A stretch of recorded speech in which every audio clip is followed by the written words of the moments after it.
kasih karunia dan damai sejahtera dari Tuhan Allah Bapa kita, dan dari anaknya Tuhan Yesus Kristus menyertai kamu sampai selama-lamanya. Amin. Selamat pagi saudaraku, selamat memuliakan Tuhan dengan semua aktivitas hidup kita. Dipandu firman-Nya dari Lukas 6 ayat 12, demikianlah firman Tuhan.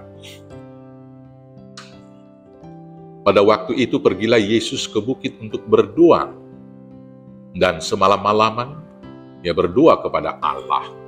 Demikianlah firman Tuhan. Bapak Ibu Saudaraku yang terkasih dalam Yesus Kristus, di dalam realitas kehidupan kita selalu diperhadapkan dengan satu situasi untuk menentukan pilihan dan mengambil keputusan. Maka benarlah perkataan orang bijak yang berkata, hidup adalah pilihan.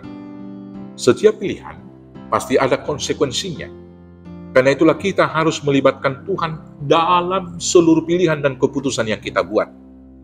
Dengan cara menggumuli keputusan tersebut, yaitu berdasarkan firman Tuhan, dan juga berdoa kepada Tuhan. Sayangnya, sebagian orang Kristen memilih doa sebagai pilihan terakhir dalam membuat keputusan. Mereka baru berdoa ketika keputusan yang dibuat dan tindakan yang lakukan tidak berhasil atau mungkin berantakan. Hal ini berlawanan dengan apa yang diteladankan oleh Tuhan Yesus. Menurut catatan Lukas, berulang kali Tuhan Yesus berdoa ketika menghadapi peristiwa-peristiwa penting di dalam hidupnya. Namun bukan berarti Tuhan Yesus tidak berdoa untuk hal-hal yang kurang penting. Dia berdoa ketika diurapi oleh Roh Kudus dalam Lukas 3 ayat 21-22. Dia berdoa ketika berubah ke dalam wujud kemuliaan dalam transfigurasi Lukas 9 ayat 29. Bahkan dalam perikop bacaan kita, sebelum Tuhan Yesus memilih murid-muridnya, Dia berdoa semalam-malaman. Bapak Ibu Saudaraku yang terkasih, teladan yang ditunjukkan Yesus ini hendaknya kita ikuti, supaya kita bisa hidup berkenan kepada Tuhan. Apalagi ketika kita menghadapi tantangan yang sangat besar dari dua sisi dalam mengambil keputusan. Keputusan yang kita ambil dipengaruhi oleh dua tantangan besar, yaitu yang pertama tantangan dari luar, yaitu berupa tantangan dunia yang terus-menerus mendesak kita untuk memilih apa yang tidak berkenan kepada Tuhan. Dan tantangan dari dalam adalah keinginan kita yang lebih cenderung menyukai dan memutuskan apa yang tidak berkenan kepada Tuhan. Tanpa kekuatan dari Tuhan, kita tidak akan mampu mengatasinya.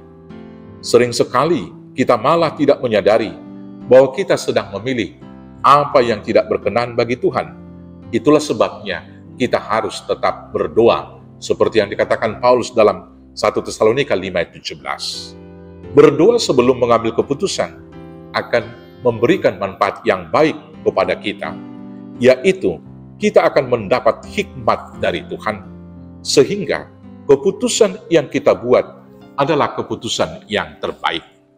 Keputusan yang diambil berdasarkan nafsu kedagingan, keputusan yang diambil karena keterpaksaan atau diambil dengan sembarangan akan mendatangkan kerugian dan penyesalan. Keputusan yang diambil dengan berdoa akan membawa satu hal yang baik, karena dengan berdoa Roh Kudus akan memberikan kita hikmat untuk mengambil keputusan terbaik yang sesuai dengan rencana Tuhan. Dengan berdoa, Roh Kudus akan memberikan damai sejahtera kepada kita untuk menjalani apapun yang terjadi dalam hidup kita akibat dari keputusan yang kita ambil. Bisa saja terjadi kemungkinan keputusan yang kita buat tidak seperti yang kita harapkan hasilnya, malah mungkin bisa berakibat buruk. Mungkin karena kita belum sepenuhnya taat kepada Tuhan, atau memang Tuhan punya rencana yang lain. Tetapi bila keputusan yang kita buat itu kita putuskan di dalam doa, maka Roh Kudus akan memampukan kita menghadapi hal terburuk dari semua hasil keputusan yang telah kita buat tersebut, dengan pengharapan Tuhan masih mempunyai rencana yang terbaik untuk kita. Bapak Ibu Saudaraku yang terkasih dalam Yesus Kristus, marilah kita mengikuti teladan Yesus Kristus yang tekun berdoa sebelum mengambil keputusan. Dalam setiap perencanaan, baik di dalam rumah tangga, di tempat pekerjaan, apalagi di tempat pelayanan kita di gereja, mari kita menerima petunjuk Yesus untuk membuat perencanaan dan keputusan tersebut, supaya Tuhan memberikan hikmat kepada kita. Mintalah kekuatan dari Tuhan untuk menghadapi semua konsekuensi dari keputusan-keputusan yang kita buat. Keputusan yang kita ambil dengan berdoa, pastilah keputusan yang terbaik. Maka berdoalah sebelum mengambil keputusan. Tuhan Yesus memberkati. Amin. Kita bersatu dalam doa. Terima kasih Bapa yang baik.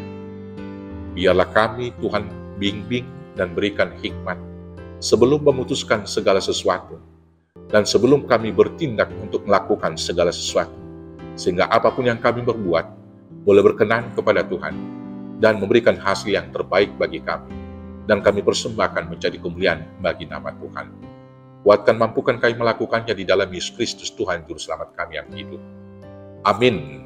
Selamat berdoa sebelum mengambil keputusan. Selamat beraktivitas. Tuhan Yesus memberkati. Horas, horas, horas.